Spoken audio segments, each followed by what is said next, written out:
My name is Leo Morgan, and I am 71 years old.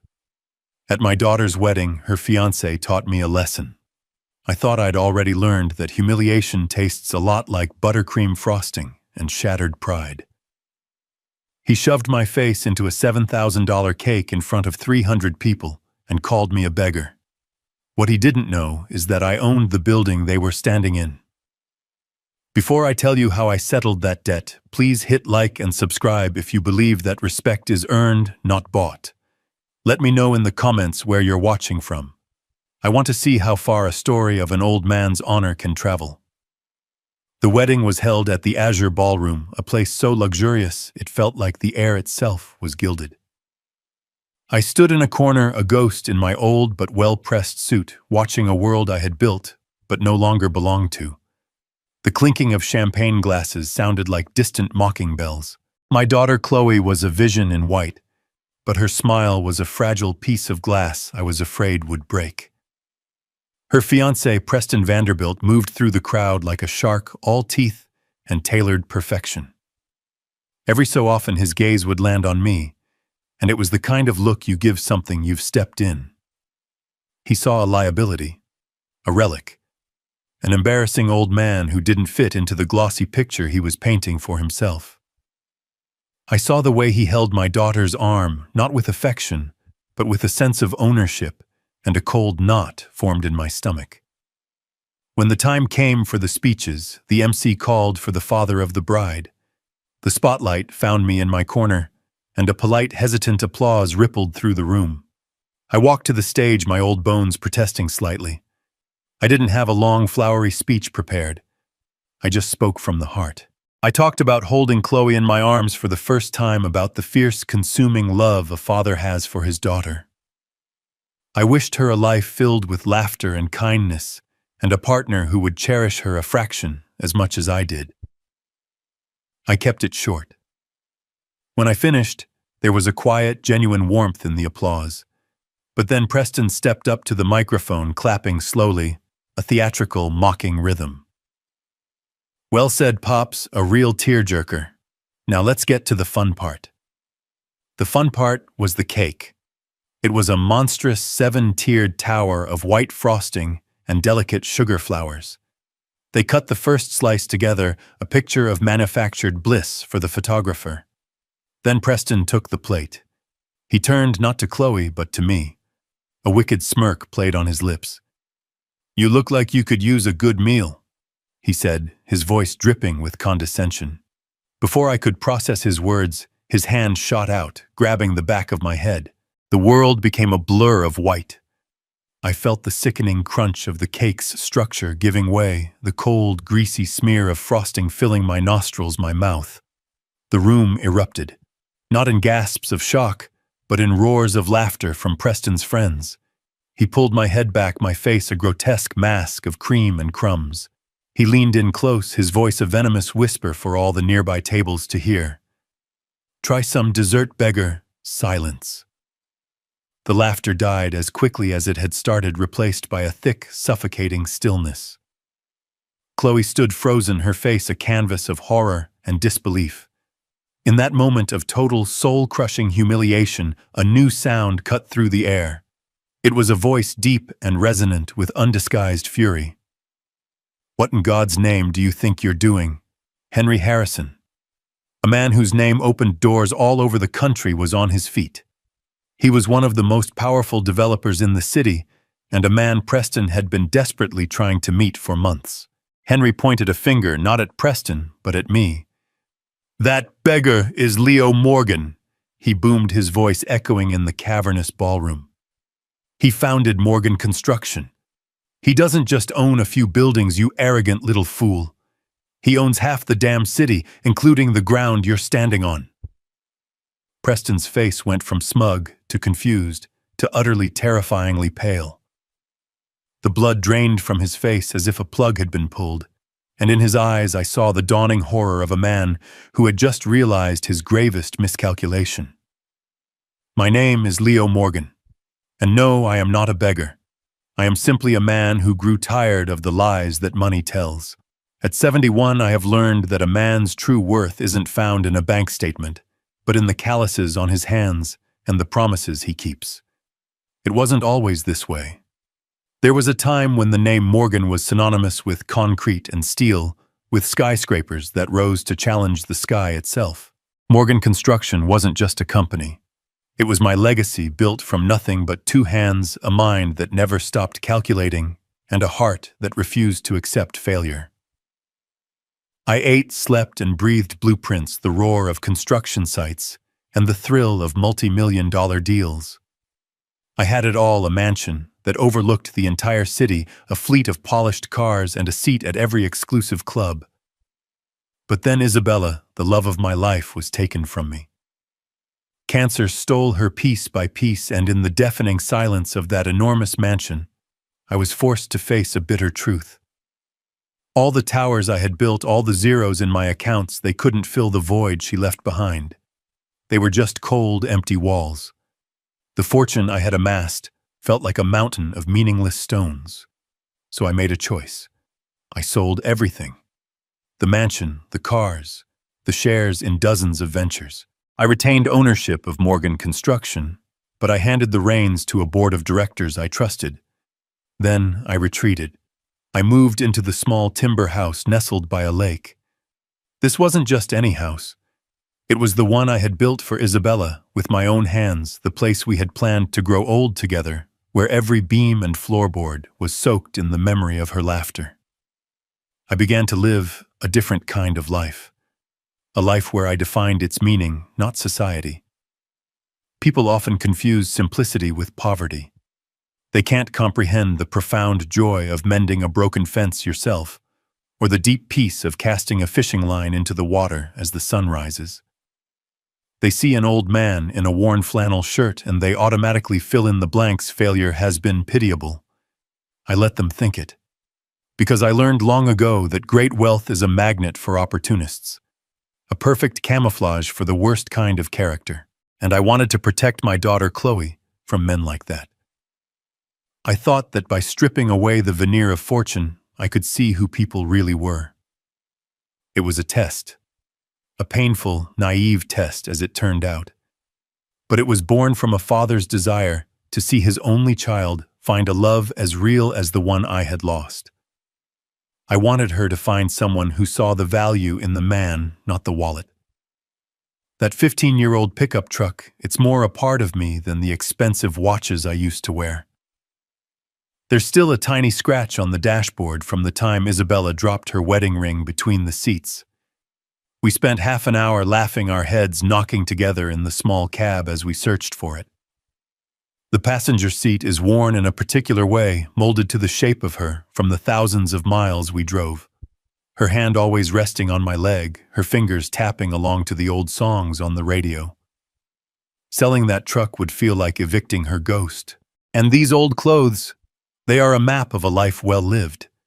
This old leather jacket has a faint scar on the sleeve from a piece of rebar at the Liberty Tower site. I remember coming home that day, covered in dust, and Isabella just wiped my cheek and told me she was proud of the city I was building. This jacket was what I was wearing when we signed the papers for our first real home. These clothes are not signs of poverty. They are testaments. They are the medals of a long and happy campaign. I had always thought Chloe understood that. When she was a little girl, she loved riding in the old truck, her head barely clearing the window. She used to say it smelled like Dad. But then Preston Vanderbilt entered her life, and slowly, like a poison seeping into the soil, things began to change. The change was subtle at first, a slight shift in her tone. One Sunday she said to me, "Dad, some of my friends were asking, why don't you get a more respectable car?" The word respectable stung. It was the first time she had ever looked at my life through someone else's eyes and found it lacking. It was the first time she saw my memories not as treasures, but as junk. A small fissure appeared that day, a tiny crack in the foundation I thought we had built together. I didn't know it then, but it was just the beginning. The crack was about to get much, much wider. That wider crack appeared in the form of a bank transfer. It started as these things often do, with a small request. "Dad, I need about $200, Chloe said over the phone. There's a work event and I need a new dress. I gave it to her without a second thought. But a week later, it was another call. We need $5,000 for a deposit on a trip to Aspen. Preston says it's an incredible networking opportunity. The word choice struck me. We, not I. Preston had become a silent partner in her finances. The requests began to flow like water from a broken dam. It was never for rent or for groceries or for any real necessity. It was for the trappings of a life she was trying to buy into. $1,000 for a table at a charity gala where Preston wanted to be seen. $10,000 to help with the down payment on a new luxury sedan because, as she explained with an embarrassed stammer, Preston said her old Honda was humiliating. Each time I transferred the money, each time I felt a piece of my daughter slipping away. She thought she was draining my meager retirement savings one designer handbag at a time. I let her believe it. I was giving them rope waiting, hoping they would use it to climb, not to hang themselves. Preston, meanwhile, shed any pretense of respect. His contempt for me became a kind of sport. He'd walk into my home and make a show of wiping his feet as if he were entering a barn. "Still listening to that funeral music, Pops?" he'd ask, gesturing to my beloved jazz records. During family dinners, which became increasingly rare, he would interrupt my stories to boast about his stock portfolio, or to explain in condescending detail some new tech trend, as if I were a child. He wasn't just dismissive. He was actively trying to diminish me in my own daughter's eyes, to frame me as a relic, a doddering old fool whose opinions were as outdated as his pickup truck. He wasn't trying to win my approval. He was trying to make it irrelevant. I watched it all, and I stayed quiet. I saw the calculation in his eyes every time he looked at Chloe. He wasn't in love with my daughter. He was making an investment. He was acquiring a beautiful asset with what he believed was a promising future inheritance. And he treated me like an inconvenient clause in the contract, a bothersome detail that needed to be managed, tolerated, and eventually erased. The first real alarm bell, the kind you can't ignore, rang a few months before the wedding. Preston and his mother Diana summoned me for a meeting. They didn't come to my quiet lakeside home, of course. That would have been too much of an inconvenience. Instead, I was to meet them at their club, a place with dark wood paneling, suffocatingly thick carpets, and portraits of stern-faced men who all looked like they'd been born disappointed. The air was heavy with the smell of old money and decay. Chloe was there too, sitting silently beside Diana, looking small and anxious. Diana Vanderbilt was a woman who wore her pearls like armor. Her smile was a thin, bloodless line, and her eyes had the cold glint of a banker assessing a loan application. She slid a thick, leather-bound binder across the polished mahogany table. "Leo," she began, her voice smooth and condescending. "Preston and I have put together a preliminary vision for the wedding. We wanted your input, and it was a lie and we all knew it. This wasn't a request for input. It was a presentation of demands." Preston opened the binder with a flourish. Inside were glossy photos and pages of itemized costs that made my head spin. "We're starting with a baseline budget of $500,000, he announced as if discussing the weather. "We've secured the Azure Ballroom. The caterer is flying in salmon from Scotland. The champagne will be vintage French, naturally." Diana chimed in. "And we've arranged for a string quartet from Vienna to handle the music. Oh, and Chloe simply must have the dove release after the ceremony." I looked at my daughter, who was staring intently at her hands, avoiding my gaze. I couldn't see a single trace of her personality in this gaudy, extravagant fantasy. It was a wedding for strangers. This wasn't a celebration of love. It was a corporate merger, and they were planning the launch party. I let them finish. I nodded politely, turning the pages of their ridiculous binder. Then I closed it gently and pushed it back to the center of the table. "It's certainly elaborate," I said, choosing my words carefully. "I have another idea, a proposal as my wedding gift to you both." I leaned forward. "Let me host the wedding at the Grand Majestic Hotel." I saw a flicker of confusion in their eyes. As you know, I continued, my company spent 3 years restoring that landmark. We brought back the original gold leaf in the ballroom, imported marble from the same quarry in Italy that was used in 1928. It's a piece of this city's history. It's a piece of my history. I will cover everything. The venue, the food, the staff. My gift. No expense spared. My offer hung in the air, a genuine, heartfelt contribution from the core of my life's work. Diana was the first to break the silence. She let out a small, tinkling laugh that didn't reach her eyes. Oh, Leo, that's quaint. Truly. A lovely little passion project. The word little was a dagger. But we are aiming for an atmosphere that's a bit more exclusive. The Azure has a certain prestige. You understand. Preston jumped in, eager to support his mother. Yeah, Pops. We appreciate the thought, really. But the Majestic is historic. It's old. We're going for modern, for something that feels fresh. Chloe's friends, our guests, they're used to a certain standard. They had dismissed my life's work, my legacy, as a quaint little project. They didn't see the value in history or craftsmanship. They only saw brand names and price tags. After gracefully rejecting my gift, Preston slid a single crisp sheet of paper across the table towards me. In any case, he said, his tone all business now, we've put together a short list of some of the more significant items we thought you might like to contribute to make it easier for you. I looked down. It wasn't a list of suggestions. It was an invoice. Floral arrangements, $40,000. Lighting and sound package, $25,000. Vintage champagne allotment, $30,000. I stared at the paper. Then I looked up at my daughter. She was still looking down, her silence a complete surrender. And in that moment, I understood with perfect, chilling clarity. They didn't want a father-in-law. They didn't want my blessing or my heartfelt gifts. They wanted a sponsor, an ATM. And as I sat there in that cold, silent room, I realized I was no longer just watching a crack form. I was watching them take a sledgehammer to the entire foundation. A few weeks after the meeting at the club, a thick manila envelope arrived at my house by courier. It was from a law firm I didn't recognize, addressed to Chloe but sent to my address. My hand trembled slightly as I held it.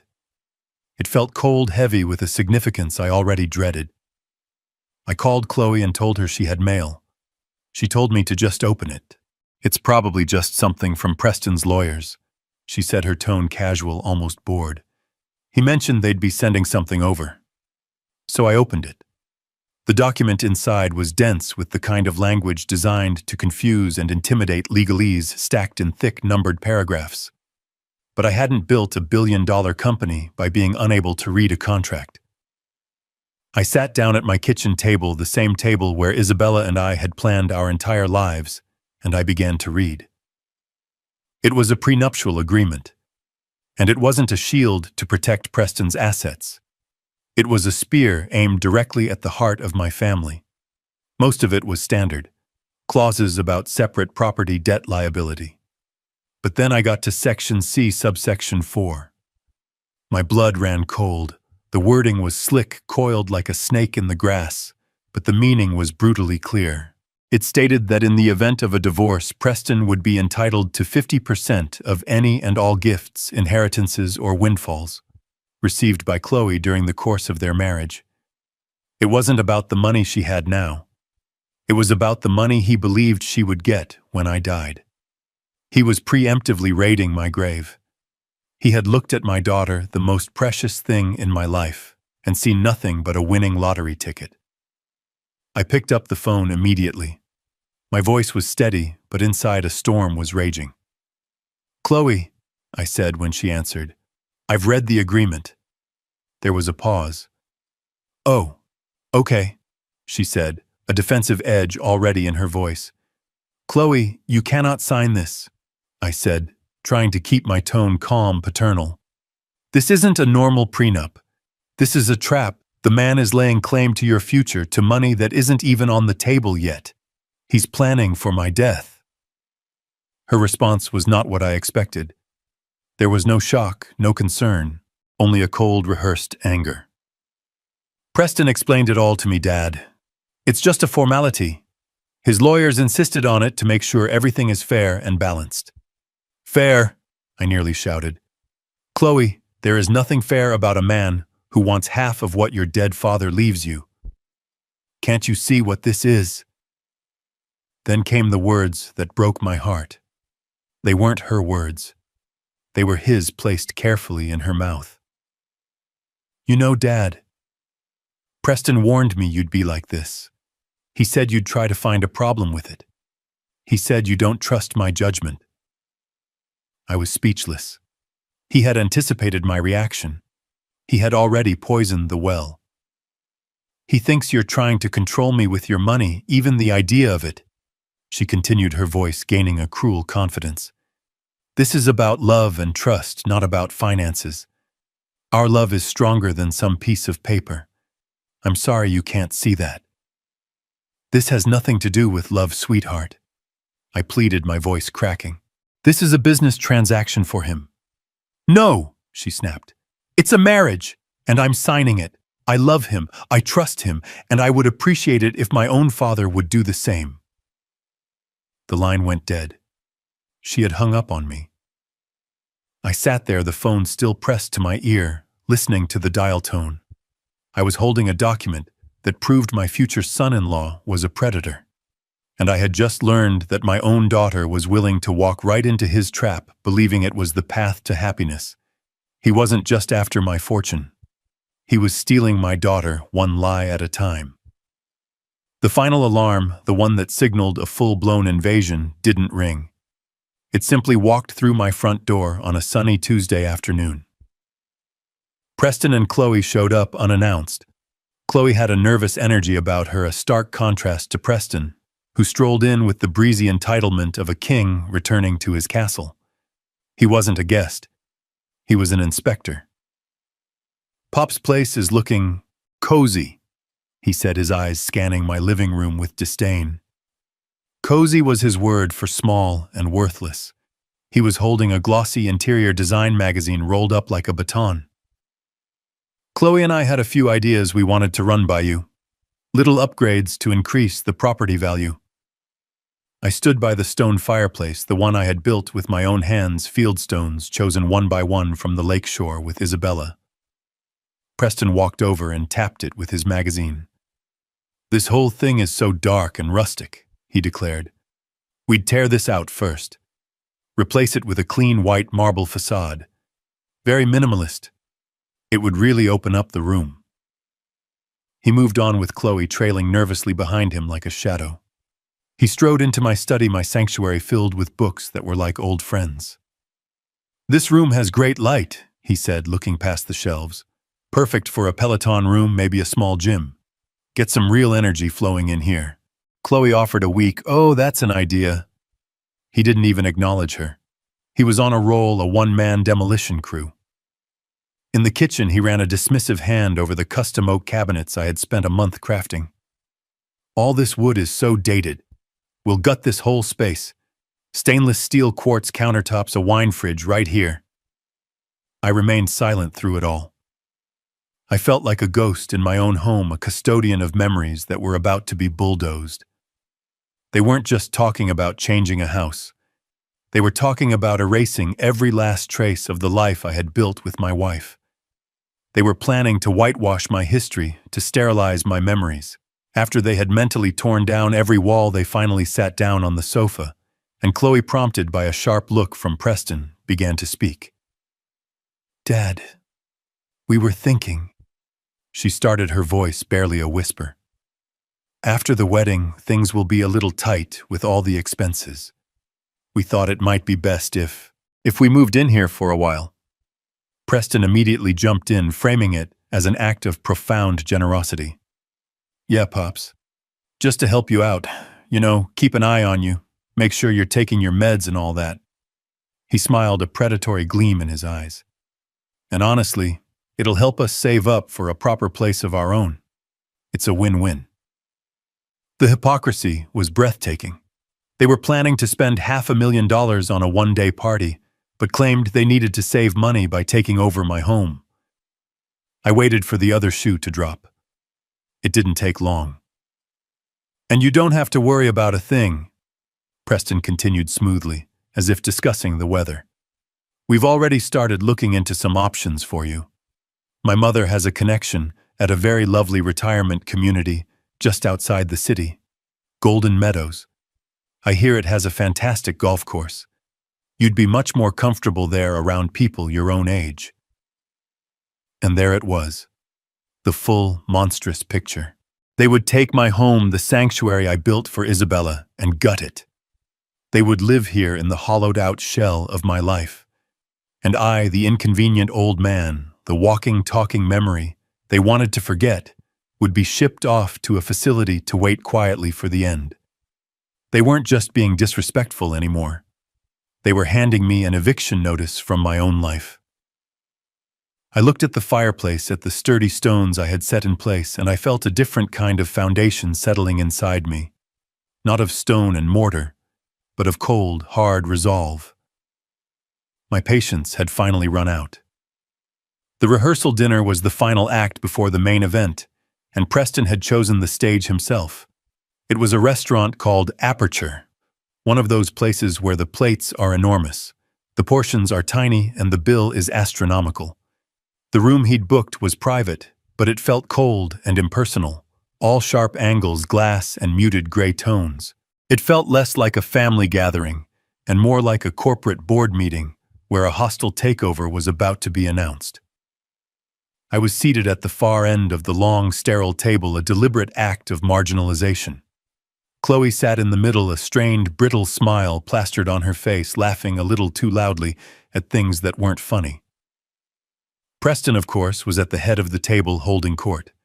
He was in his element, a peacock displaying his feathers. He wasn't having a conversation. He was delivering a monologue. He regaled his captive audience with tales of his latest genius stock pick, a biotech firm that was guaranteed to triple in the next quarter. He casually mentioned a golf game he'd had with a senator, dropping the name with the subtlety of a falling anvil. He described their planned honeymoon, a 2-month affair involving a private yacht in the Mediterranean and a safari in Tanzania, as if he were discussing a trip to the grocery store. His parents, Diana, and her silent, perpetually unimpressed husband, listened with rapturous pride, nodding and adding their own affirmations of his brilliance. I just sat there, swirling the overpriced wine in my glass, a silent observer. I watched my daughter try to keep up her eyes, darting between Preston and me, a desperate plea for approval in them.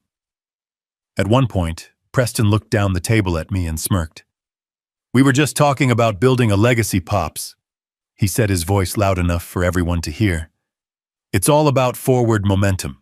You can't just rest on your laurels, you know. You have to keep building." The insult was clear. My quiet life, my choice to step away, was in his world a form of failure. I didn't respond. I just took a sip of wine and held his gaze. I let the silence hang there, a small act of defiance. The air crackled with unspoken tension. I knew this was just the overture. The main performance was yet to come.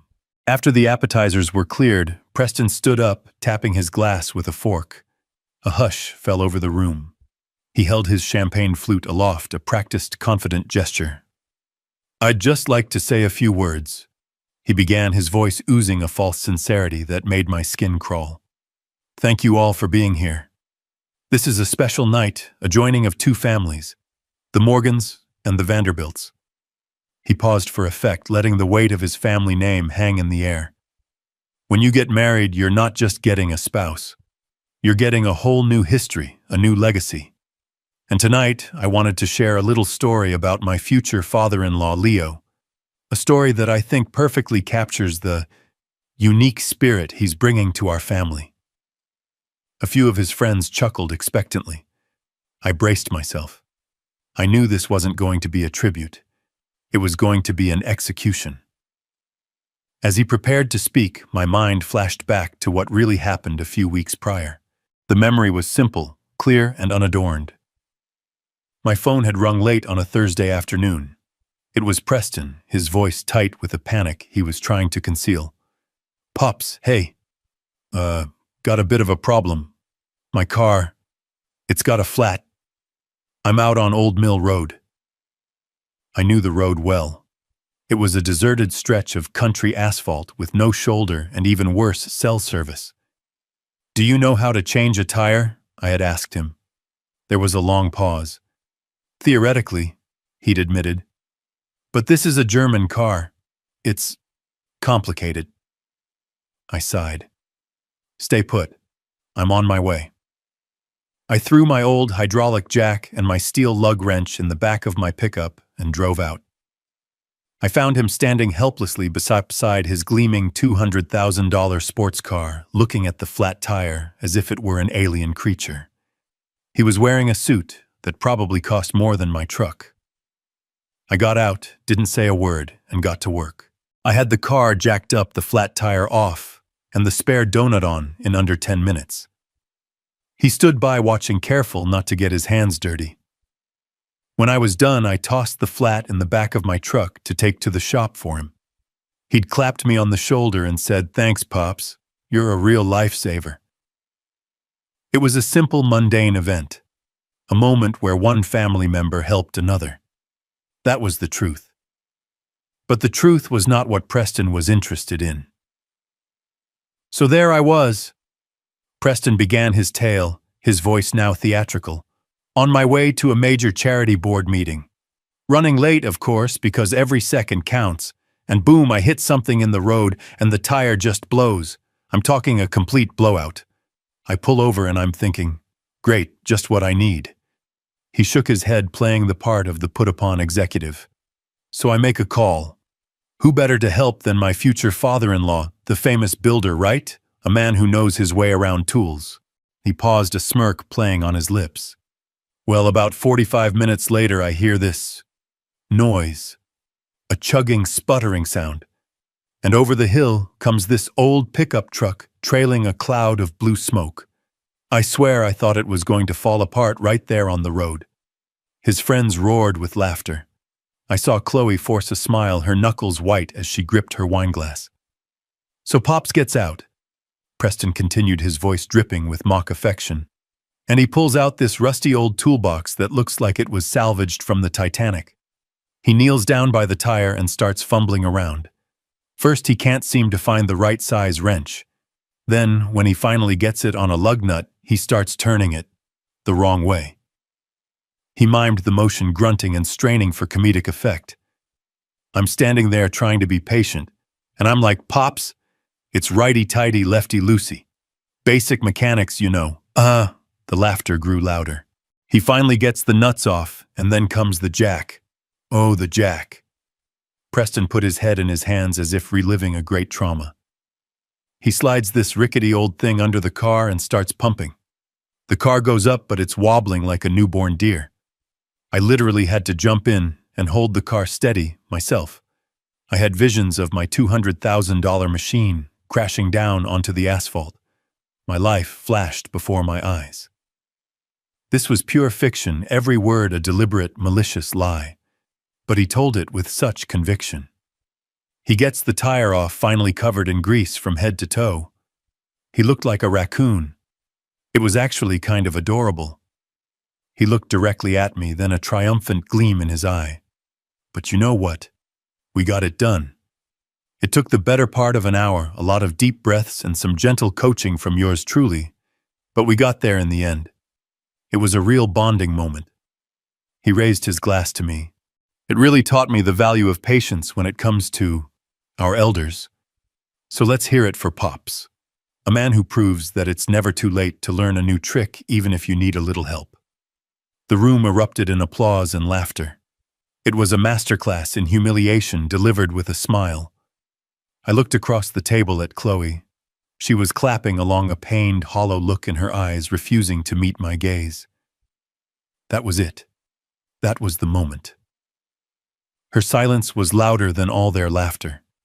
It was the sound of her final, complete betrayal. And in that instant, something inside me shifted. The warmth I held for my daughter, the patient hope that she would see the truth, it all just froze. It solidified into something cold, hard, and unbreakable. The sadness vanished, and in its place was a profound, chilling clarity. The man I was a minute ago, the loving father, the patient old man, he died right there at that table. And in his place someone else was born. A man who had built an empire from nothing. A man who understood foundations.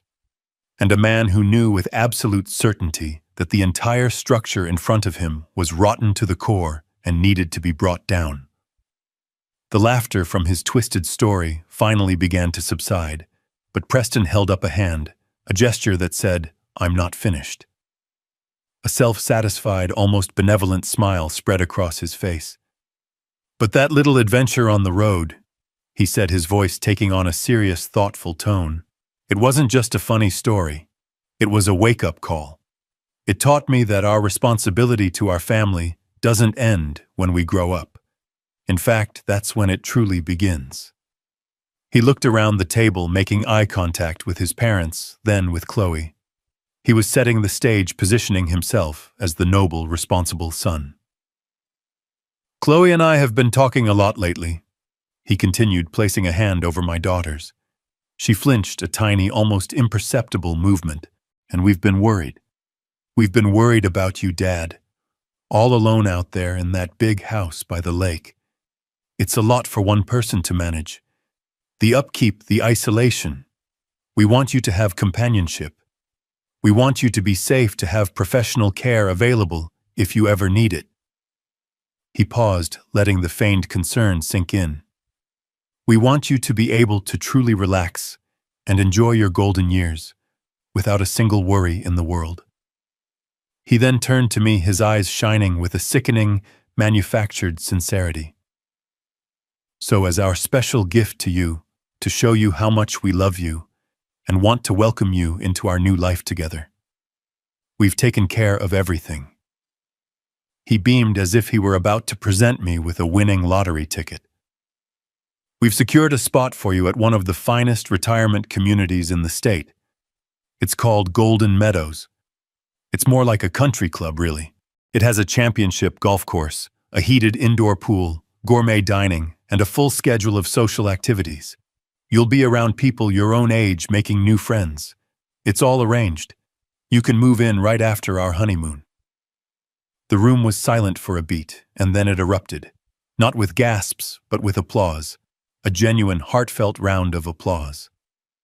Diana Preston's mother brought a hand to her chest, dabbing at a non-existent tear. "Oh, Preston," she cooed. "You have such a big, generous heart. What a wonderful son." Their friends murmured their agreement. How thoughtful.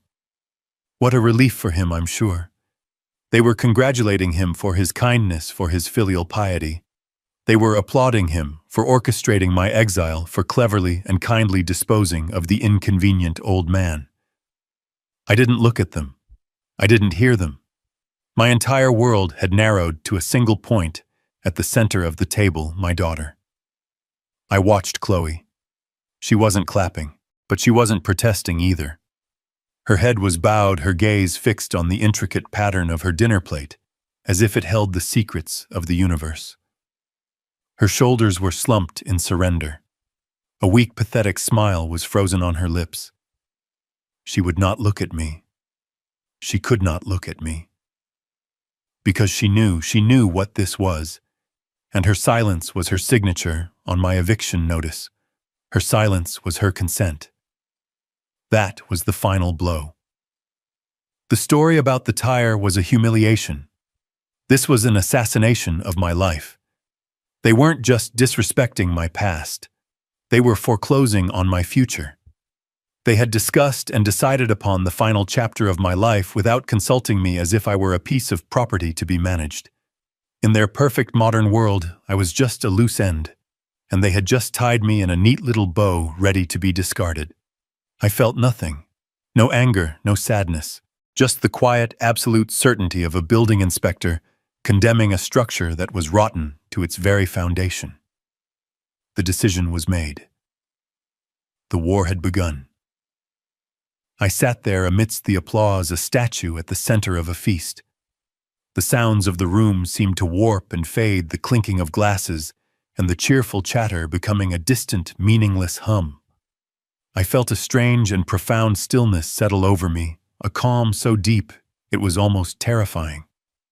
It wasn't the numbness of shock or the dull ache of sadness. It was the absolute quiet that comes after a building collapses, when the dust is still hanging in the air and the final shape of the destruction is made clear. In that moment, I saw everything with a perfect crystalline clarity. I saw the depth of their greed, the totality of their disrespect. This wasn't a misunderstanding. This wasn't youthful arrogance. This was a calculated, methodical plan to erase me.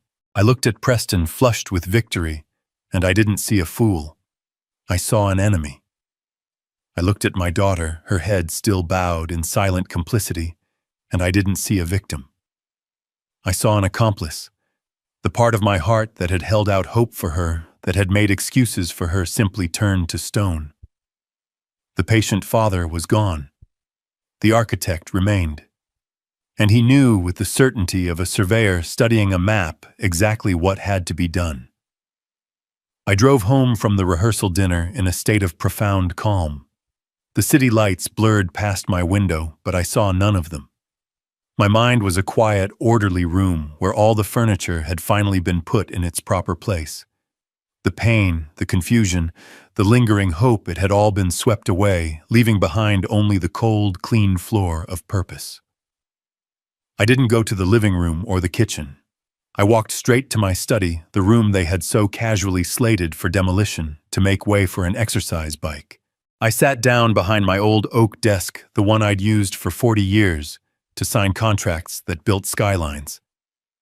The solid, familiar wood felt like an anchor in a churning sea.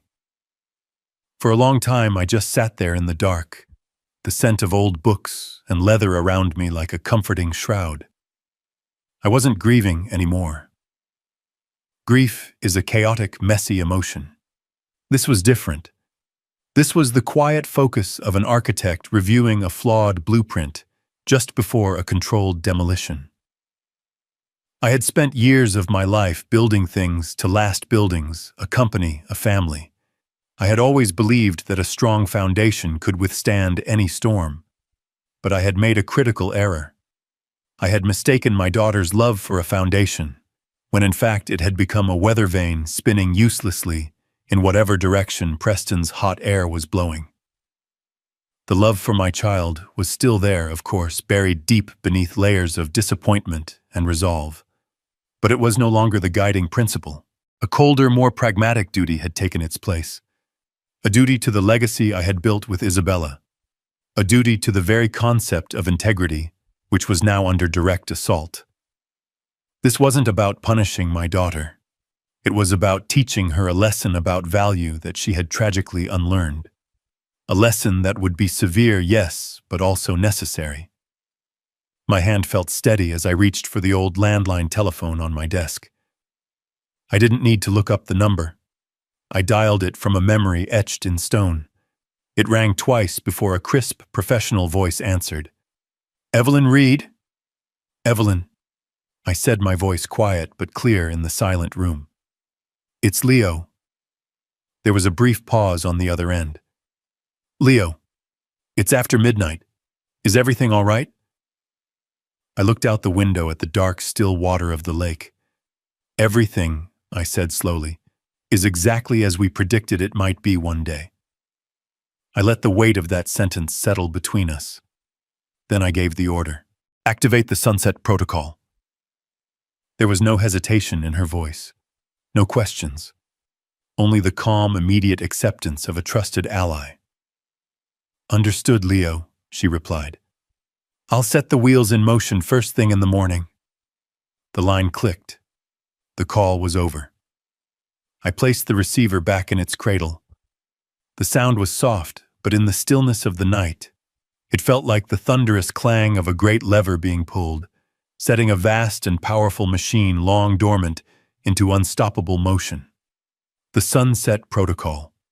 It sounds like something out of a spy movie, doesn't it? But it's nothing so glamorous. It's simply a plan. A blueprint for the end of a life designed by a man who spent his entire career ensuring his buildings would never crumble. I just decided to apply the same principles to my legacy. After Isabella died, I was adrift. The silence in our big house was a physical presence, and my fortune felt like a curse, a giant target painted on my back. I saw what happened to other men of my generation. I saw their children and their new spouses circling like vultures, their grief barely concealing their impatience for the reading of the will. I saw their legacies squandered on fast cars and foolish ventures. I would not allow that to happen to what Isabella and I had built. Our life's work was meant to create, not to be consumed by greed. So I called Evelyn Reed. Evelyn has been my lawyer for over 30 years. She's sharper than a shard of glass and has a spine made of pure steel. We sat in my study for a week with financial planners and trust experts, and we built a fortress. Not a fortress of walls and gates, but of paper and law. We called it the Sunset Protocol. The first principle was insulation.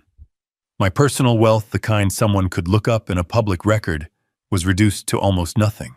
The billions, the controlling interest in Morgan Construction, the vast real estate portfolio, the stock holdings, all of it was transferred into a series of carefully constructed, irrevocable trusts. The primary entity is the Isabella Morgan Legacy Trust. It is a legal ghost and invisible giant. That trust is the true owner of everything. I, Leo Morgan, am merely a beneficiary, and the trust's primary steward. The second principle was observation. My new life, my simple life, was the core of the protocol. I wasn't pretending to be poor. In a legal sense, I was living on a fixed income. The trust pays me a generous stipend enough to live comfortably for 100 lifetimes. But it is a stipend, not an endless well. This modest lifestyle became my character filter. It was designed to test anyone who came into my life, especially anyone who wanted to marry my daughter. Would they see a man, a father, with a lifetime of experience and love to offer? Or would they see a nearly empty bank account? An old man whose only remaining value was the inheritance he would one day leave behind. Preston wasn't the first man Chloe had dated since I enacted the protocol, but he was the first to fail the test so spectacularly, so utterly. He didn't just fail. He set the test on fire. The final principle was activation. The protocol was designed to be dormant, a silent guardian. Activating it, as I did with my call to Evelyn, meant switching from a passive defensive posture to an active offensive one. Activating it meant that Evelyn and her team were now authorized to use the full formidable resources of the trust to investigate and neutralize any threat. It meant the gloves came off. When Preston's lawyers sent that prenuptial agreement, Evelyn's office flagged it immediately. That was the first hostile act. My call simply gave her the green light to respond in kind. Activation means a team of forensic accountants, the best in the business, began a deep dive into the Vanderbilt family's finances. It's why we knew they were on the brink of bankruptcy. It means a team of private investigators began looking into Preston's life, his business dealings, his character. It means every legal document, every interaction, was now being analyzed as evidence in a war I had not started, but that I fully intended to finish. The name Sunset Protocol was Evelyn's idea. She said it was because it was a plan for the sunset of my life, a way to ensure that when my sun finally did set its light, would continue to shine on the things that mattered, on charity, on community, on the legacy of the woman I loved, and not be lost in the greedy darkness that was attempting to swallow my family whole. What Preston and Chloe didn't understand is that you can't cheat a man who has spent his life reading the fine print.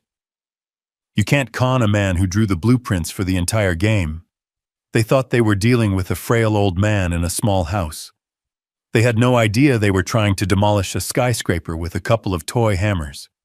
The protocol was the foundation, and I was about to show them what happens when you mistake a bedrock of granite for a patch of soft dirt. After the call with Evelyn, there was one more piece to put in place. This wasn't a call to a lawyer. It was a call to a brother in arms. Henry Harrison and I had been through the trenches together for 40 years. We started out as rivals, two young, hungry developers trying to carve out a piece of the city for ourselves. But over decades of brutal competition, we forged a deep and abiding respect for one another, which eventually blossomed into a rare and powerful friendship. Henry was one of the few people left on this earth who knew the man. I was not just the legend or the balance sheet. He knew my love for Isabella, my pride in my work, and my quiet contempt for the new breed of slick, empty suits that had taken over our world. I dialed his private number. He answered on the second ring, his voice a familiar gravelly bark. "This better be good, Leo. You woke me up from a very expensive dream." "Henry, it's me," I said, forgoing any pleasantries. "I'm calling in a marker." The humor vanished from his voice instantly. In 40 years, I had never once asked him for a favor. He knew this was not a casual call. "What is it? What's wrong? I need you to tell me what you know about the Vanderbilt family," I said. I could hear him sit up in bed. "The Vanderbilts, a clan of peacocks with moth-eaten feathers. Their grandfather made a fortune in shipping, their father squandered most of it on bad art, and worse racehorses, and the current heir. Preston is a walking billboard for cheap cologne and desperation. They've been leveraged to the hilt for years, borrowing against a reputation they no longer own." "Why are you asking about those clowns?" "Because their heir is marrying my daughter tomorrow," I said quietly. The silence on the other end of the line was heavy. When Henry spoke again, his voice was low and dangerous. "Leo, what has he done?" So I told him. I told him everything. The constant demands for money. The prenuptial agreement designed to raid my estate. The plans to gut the house Isabella and I had built. And finally, I told him about the rehearsal dinner. I recounted Preston's story about the flat tire and the grand magnanimous gift of a one-way ticket to a retirement home. I didn't inject any emotion into the telling. I simply laid out the facts one after another, like a prosecutor presenting evidence to a grand jury. When I finished, Henry was breathing heavily into the phone. He didn't offer sympathy or condolences. He offered something far better, pure, unadulterated rage on my behalf. "That arrogant little parasite," he snarled. "He's going to dispose of Leo Morgan. The man who practically invented the modern skyline while his own father was figuring out new ways to declare bankruptcy. The absolute audacity of that boy." He paused, and I could practically hear the gears turning in his sharp mind. "All right, Leo. The battle lines are drawn. What's the order? What do you need from me?" This was why I had called him. No hesitation, no questions, just immediate unconditional loyalty.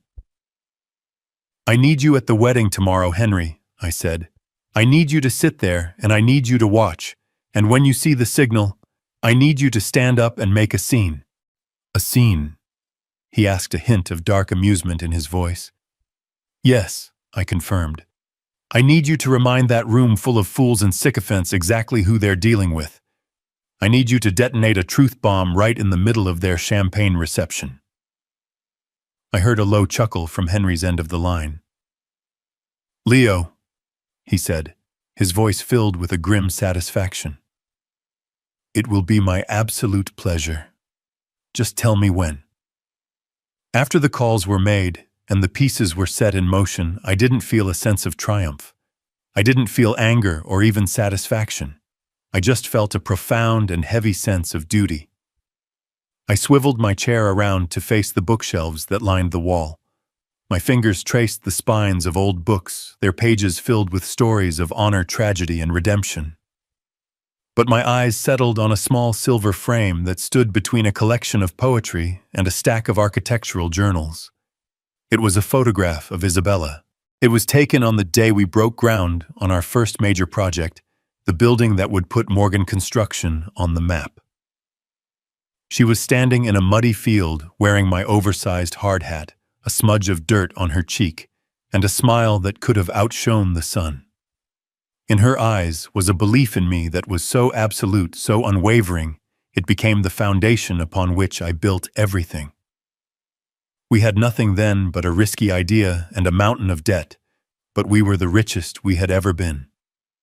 I picked up the frame, my thumb stroking the cool glass over her smiling face. "What would you think of all this, Izzy?" I whispered into the quiet room. "You always saw the good in everyone. You would have told me to be patient with Chloe. You would have said she's just lost her way." For a moment, a wave of grief and doubt washed over me. Was I being too harsh? Was I about to destroy my own daughter's life to settle a score? But as I looked at her picture, I knew the answer. Isabella was kind, but she was not weak. She had a fierce, unshakable sense of right and wrong. She despised bullies and cheats, and she had no tolerance for those who valued money over people. She would have been heartbroken by what Chloe had become, but she would have been utterly disgusted by Preston. She would never have stood by and allowed a parasite to feast on the life we had so painstakingly built. This was never about the money. Preston and Chloe could have had the money. If they had come to me with respect, with honesty, with a genuine plan to build a life together, I would have given them everything they needed. But they didn't want to build. They wanted to take. They saw my life's work not as a legacy of hard work and sacrifice, but as a vault to be cracked open. They looked at the home I built with my own hands as a piece of real estate to be flipped. They looked at me not as a father, but as an obstacle. This wasn't revenge. Revenge is a hot, messy, emotional act. This was an audit. It was a correction. It was about restoring balance and defending the very principles our family was built on, that dignity is not for sale, that respect is earned, not inherited, and that love is about what you are willing to give, not what you are determined to take. I placed the photograph back on the shelf, my resolve hardening from a liquid state into solid steel. I was not doing this for myself. I was doing this for Isabella. I was defending her memory from the cheap, gaudy world that was trying to claim it. I was protecting our daughter from the worst parts of herself, from the hollow man who had so completely captured her. The lesson would be painful, of that there was no doubt. But some structures are so rotted, so compromised, that they cannot be repaired. They must be torn down to the foundation and built anew. The storm was coming, and I, Leo Morgan, would be the architect of the flood. Henry's words dropped into the silent ballroom like a boulder into a placid pond. The ripples of shock spread instantly.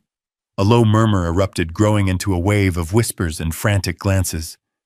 300 pairs of eyes, which moments ago had been looking at me with a mixture of pity and amusement, now swiveled to stare at Preston with a new hungry curiosity.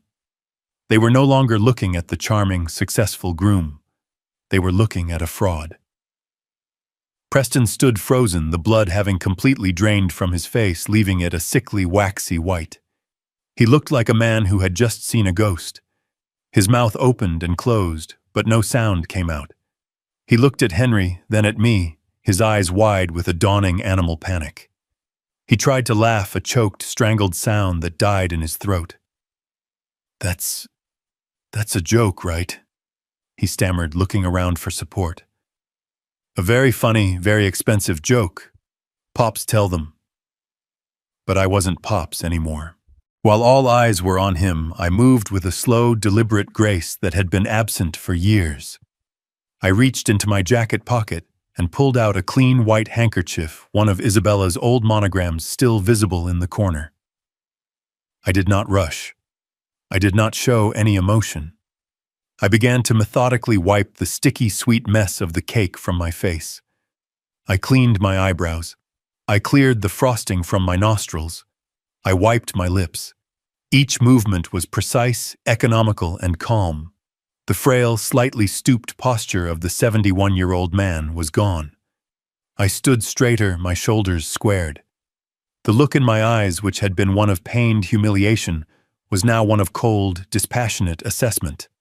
I was no longer the victim in this drama.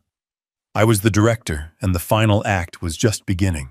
The man who had stumbled to the stage to give a heartfelt speech had been replaced by the man who had faced down union bosses, corrupt city officials, and ruthless competitors for 40 years and had never lost. Preston saw the change in me. The sight of my cold composure seemed to terrify him more than Henry's outburst. His own composure shattered completely. "He's lying!" Preston finally shrieked, his voice cracking, pointing a trembling finger at Henry. "He's a senile old man, and so is this one," he yelled, gesturing wildly at me. "He's a broke, pathetic old fool who lives in a shack. Tell them, Chloe. Tell them all, he's lying." But Chloe was silent, her face buried in her hands, her body shaking with silent sobs. I finished wiping my face and neatly folded the soiled handkerchief, placing it back in my pocket. I then looked Preston directly in the eye. My voice, when I finally spoke, was not loud, but it cut through his panicked shrieks like a razor, silencing the entire room. "Preston," I said, my tone level and dangerously calm, "it appears you have made a rather significant miscalculation." Just as Preston's frantic denial reached a fever pitch, the grand double doors at the back of the ballroom swung open. A woman stepped inside. She wasn't loud or flashy, but her presence had an immediate silencing effect on the room. This was Evelyn Reed. She was dressed in a perfectly tailored charcoal gray suit, her silver hair cut in a sharp modern style. She carried a slim leather portfolio, and her movements were crisp and efficient, devoid of any wasted motion. She didn't hurry. She walked down the center aisle with a steady, measured pace, her heels clicking softly on the marble floor. She wasn't a guest. That much was obvious. She radiated an aura of pure, undiluted authority. The chaotic, gossiping energy of the room seemed to retract as she approached, as if a queen had just entered her court. Her eyes, sharp and intelligent behind a pair of minimalist glasses, scanned the scene. Preston's panicked face, Chloe's collapsed form, Henry's defiant stance, and finally me. She gave me a single, almost imperceptible nod. It was a confirmation, a signal that the next phase was beginning. She stopped beside me, facing the stunned wedding party. She didn't need a microphone. Her voice was calm, clear, and carried an inherent power that cut through the remaining whispers. "Good evening," she said, her tone cool and professional. "My name is Evelyn Reed. I am legal counsel for Mr. Leo Morgan." She placed her portfolio on a nearby table and opened it. "I apologize for the interruption. I have just a few brief points of clarification to present." The balance of power in the room had not just shifted. It had been completely and irrevocably overturned. Evelyn gave a slight nod to a technician at the side of the room, and the large projector screen behind the wedding cake, which had been displaying a romantic slideshow of Chloe and Preston, flickered to life. The photos were replaced by a crisp, clear image of a legal document. It was a deed of ownership. A collective gasp went through the room. "Let's begin with our current location," Evelyn said, her voice calm and steady. "The Azure Ballroom, a fine establishment, very prestigious, very expensive." She used a small laser pointer to highlight the owner's name on the document. The name was not a person, but a corporation, Isabella Holdings, LLC. Isabella Holdings, Evelyn explained, is a wholly owned subsidiary of the Isabella Morgan Legacy Trust, established by Mr. Morgan 10 years ago. She let that information hang in the air for a moment, before continuing. "This means that every single dollar spent on this event, from the Scottish salmon and Mr. Vanderbilt was so proud of, to the vintage champagne, to the $7,000 cake that now decorates my client's face, was paid for by Mr. Morgan." The silence in the room was now absolute. Preston stared at the screen as if it were a death warrant. "Mr. Morgan did not offer to contribute to this wedding," Evelyn continued, her voice sharp as a scalpel. "He funded the entire affair from start to finish through a discretionary account he controls. He wanted to see what kind of event you would plan if given an unlimited budget. He wanted to measure the depths of your avarice and your vanity. I must say, the results are even more spectacular than we anticipated." She turned her gaze from the screen to Preston. "You are not a guest of honor in a grand ballroom, Mr. Vanderbilt. You are a lab rat in a very expensive cage, and you have just failed the experiment in the most dramatic fashion imaginable." The words landed like hammer blows, each one shattering the carefully constructed facade of Preston's life. He wasn't a powerful groom hosting a lavish party. He was a charity case, a fool who had just performed his own humiliation on a stage paid for by the very man he sought to destroy. The image on the screen changed. The deed was gone, replaced by a complex financial chart filled with columns of red numbers. It was a consolidated balance sheet. At the top, in bold letters, it read, Vanderbilt Family Holdings, Financial Overview. Which brings us to the motive, Evelyn said, her tone shifting from informative to prosecutorial.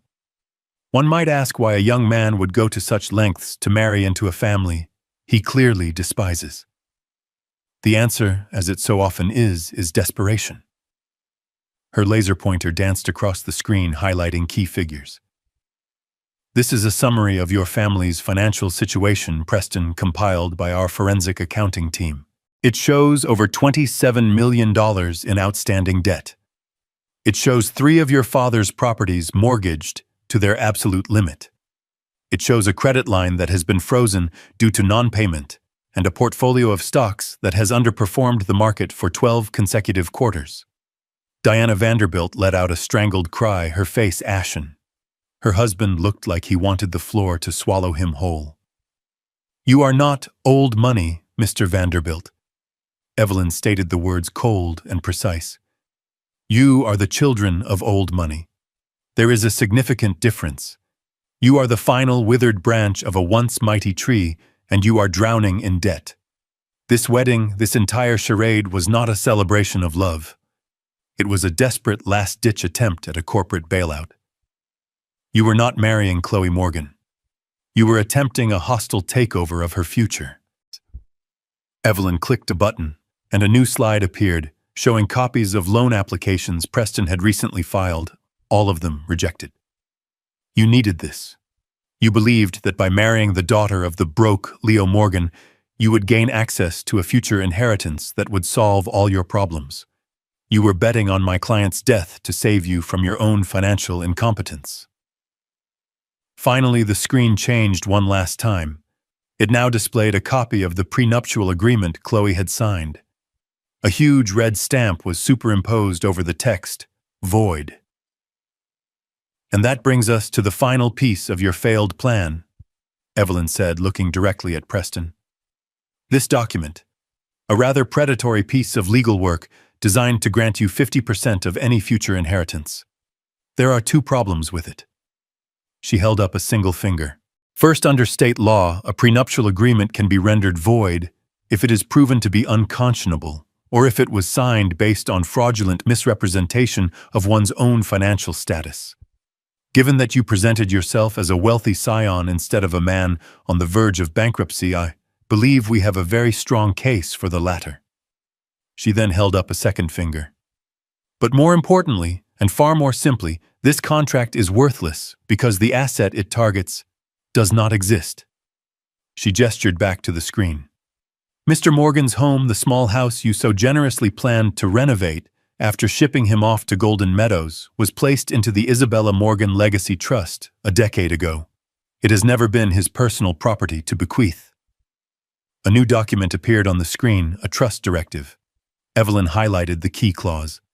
Upon Mr.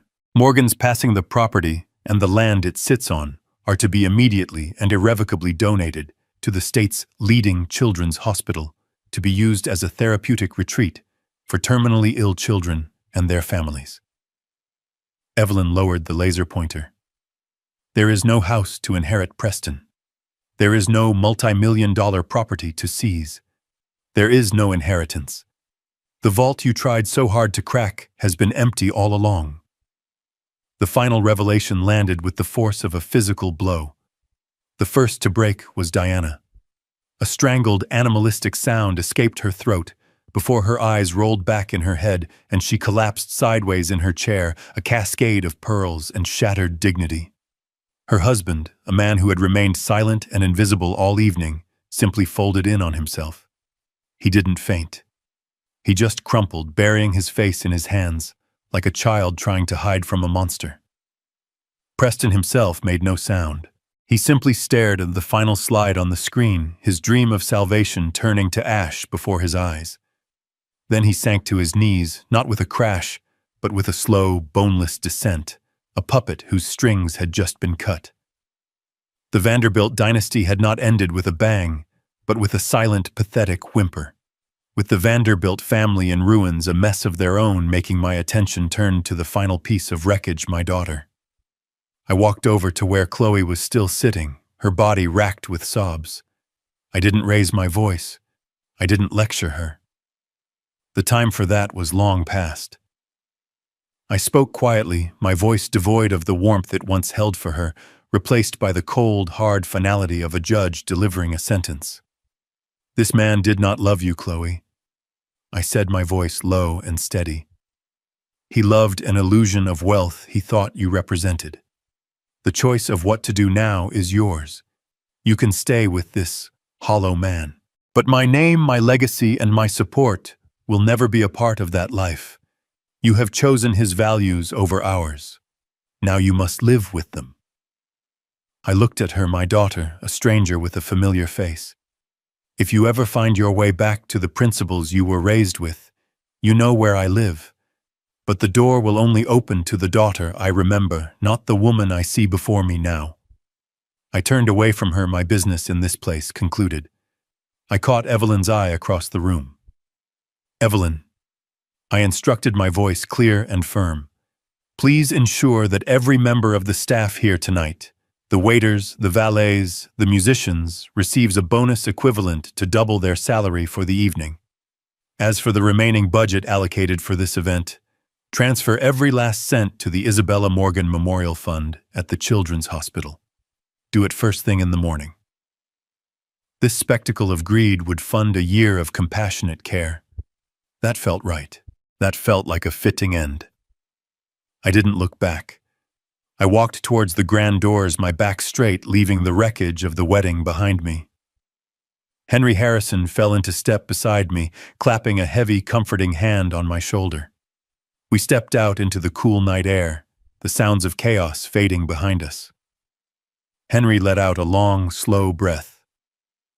Well, Leo, he said with a grim smile, I have to admit, that was infinitely more satisfying than a hostile takeover. I couldn't help but let a small, weary smile touch my own lips. Several months have passed since that night. I am sitting on the porch of my house by the lake, a cup of hot coffee warming my hands as I watch the sunrise paint the water in shades of gold and rose. The birds are singing. The air is clean. I have found a quiet peace. The back door creaks open behind me. It's Chloe. She is alone. She looks thinner, and the expensive, empty facade she used to wear is gone. In her eyes, I see not a trace of entitlement, only a deep, profound, and fragile flicker of remorse. Our story is not over, but a new chapter has begun. This time, it will be built on a foundation of truth. This time, it will be built on my terms. This whole experience taught me a difficult but necessary lesson. True wealth is not measured by the size of your bank account, but by the strength of your integrity. For years, I thought patience was the ultimate form of love, but I learned that sometimes the most loving act is to create a painful conflict to protect the very values your family has forgotten. It's about defending a legacy of dignity, not just a legacy of dollars. Strength isn't about how much you can silently endure, but about having the courage to demand respect, even if it means tearing everything down to build it anew. Tell me in the comments, when is it right to stop being patient and start fighting back?